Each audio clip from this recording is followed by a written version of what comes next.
أنها في بداية موسم ولكنها مفصلية ومهمة جدا خاصة بالنسبة لزين الدين زيدان بعد خسارتين متتاليتين، واحدة أمام قادش والثانية أمام الشختار في دوري الأبطال. في الجهة المقابلة برشلونة بمباراتين خسارة وتعادل في آخر مرة أمام منذ البداية. وأولى الكرات في اتجاه بنزيما على الجهة اليمنى والتغطية من كليب طفامي ليو يلعب عليه فاتي كرة ممتازة ليو الكرة يطلبها وكرة خطيرة جول.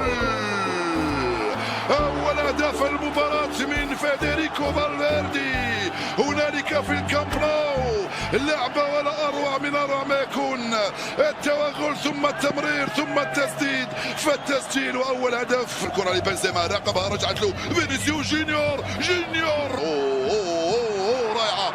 جوردي ألبا جول، جوردي ألبا وجول.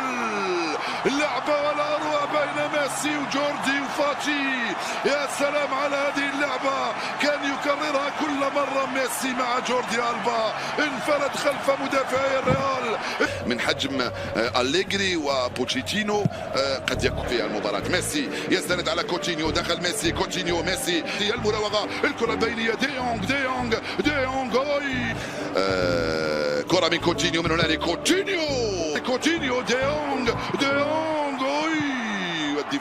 فرانكي دي يونغ يلعب لبوسكيتس، جوردي ألبا يلحق على الكرة قبل ما غطى كورتو، ليو مازال يلعب لبيدري وكرة يجد ميسي جوردي ألبا، كرة خطيرة جوردي ألبا بابا خطير. هدف واحد فينيسيوس جونيور هو اللي مسجل هدفين. كوتينيو استلم ميسي جونيور توني كروس وبنزيما على الجهة اليسرى، يرجع لفينيسيوس جونيور وبيكي من دون خطأ يتمكن من هذه الكرة وصلها اندي، راح فينيسيوس جونيور وصلته كرة خطيرة جونيور روي واستلم الكرة، الحق عليه كوتينيو مع فينيسيوس جونيور بنزيما يراوغ مازال عنده جريزمان.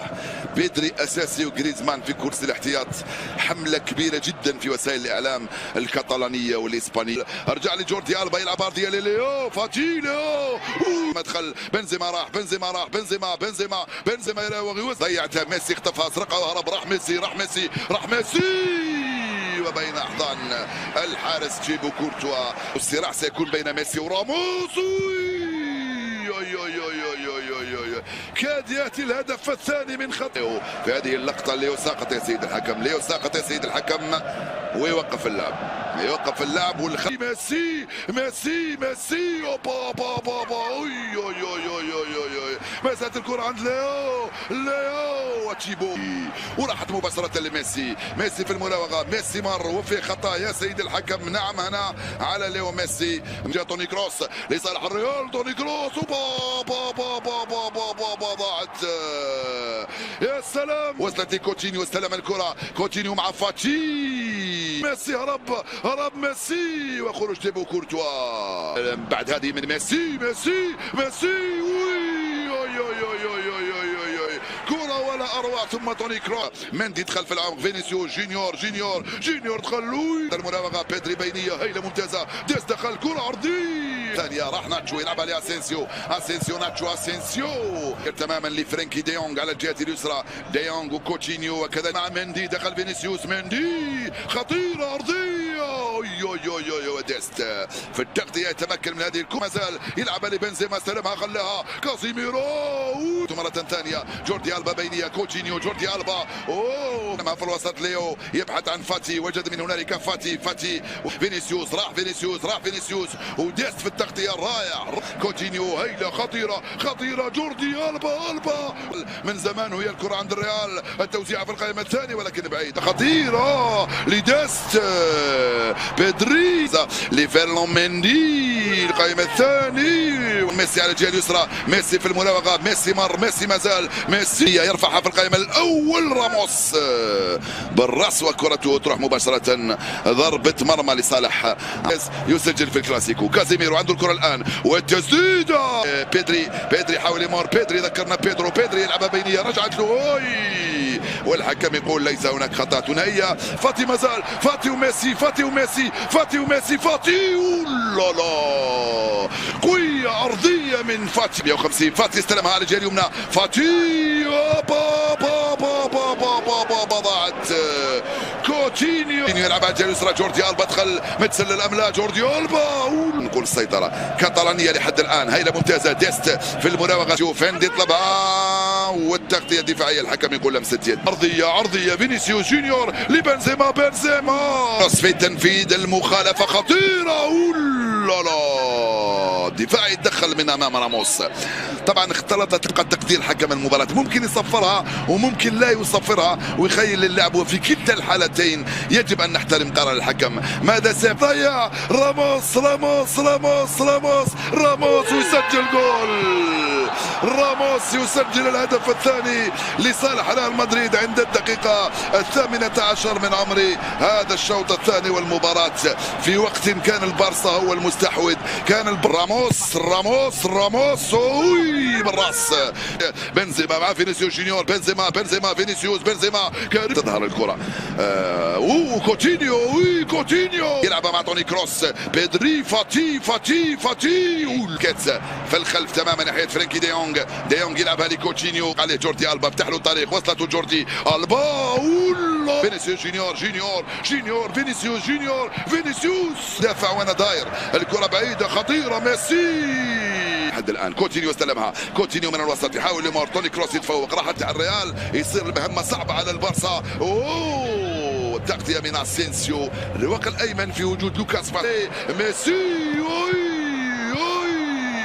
من هنالك ناحية بوسكيتس. وفي خطأ هنا لا بالنسبة لبرشلونة. بالنسبة للاعبي ريال مدريد. السلام عليكم. لا تنسوا الاعجاب بالفيديو والاشتراك في القناة تشجيعا لنا لنستمر بنشر المزيد ان شاء الله. السلام عليكم. لا تنسوا الاعجاب بالفيديو والاشتراك في القناة تشجيعا لنا لنستمر بنشر المزيد ان شاء الله.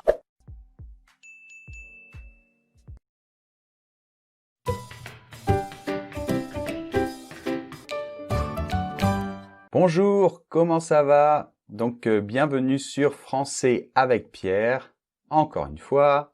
Et donc aujourd'hui nous allons voir encore un petit point de grammaire.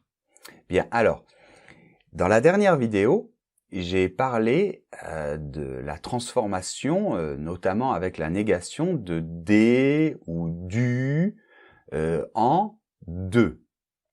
Et donc la vidéo a aidé beaucoup de personnes, mais il y a des personnes qui m'ont posé la question « Oui, très bien, ça je comprends, Pierre, merci, mais je ne comprends pas pourquoi des fois on doit mettre du et d'autres fois on doit mettre de. » Ok, donc beaucoup de personnes m'ont posé cette question et donc aujourd'hui je vais répondre.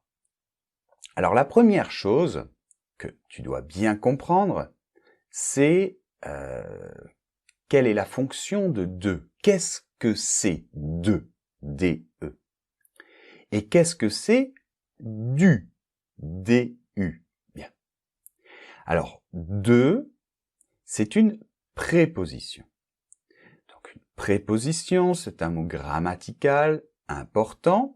J'ai fait une vidéo sur cette préposition de, tu pourras la trouver sur ma chaîne YouTube ou sur le blog françaisavecpierre.com. Donc, de, par exemple, ça peut servir à unir le mot pantalon et Paul dans l'exemple suivant, le pantalon de Paul.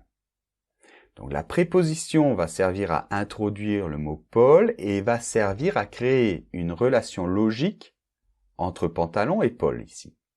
Donc dans ce cas, la relation c'est l'appartenance.